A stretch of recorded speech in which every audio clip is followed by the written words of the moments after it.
La Caligaris Coron di Rosazzo ha battuto Imola per 64-61, siamo assieme a Siro Braidotto che purtroppo non è sceso in campo a causa di un infortunio, però Siro ti sei sgolato dal parterre per dare una mano ai tuoi compagni di squadra, no? E per conquistare questo secondo successo su due.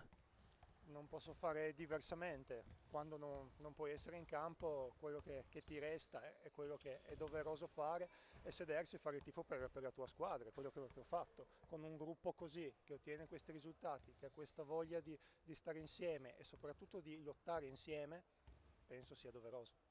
Dopo 2 giornate della pool promozione di Serie C nazionale, Corno è in testa, punteggio pieno, alle spalle ci sono San Miniato e Iseo e dopo Imola ancora al palo. La vittoria di Iseo contro San Miniato vi ha dato una grossissima mano, ora come ora, a 4 giornate dal termine di questa pool, la Caligaris sarebbe promossa, però ne deve passare di acqua sotto i ponti, no ancora?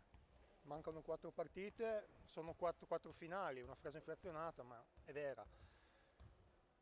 Non mi spingerei a dire che 2 partite potrebbero essere sufficienti per centrare la promozione, per il semplice motivo che abbiamo iniziato l'anno ponendoci degli obiettivi che erano settimanali, abbiamo lavorato di partita in partita, i risultati che abbiamo ottenuto finora sono figli di questo modo di ragionare e di lavorare.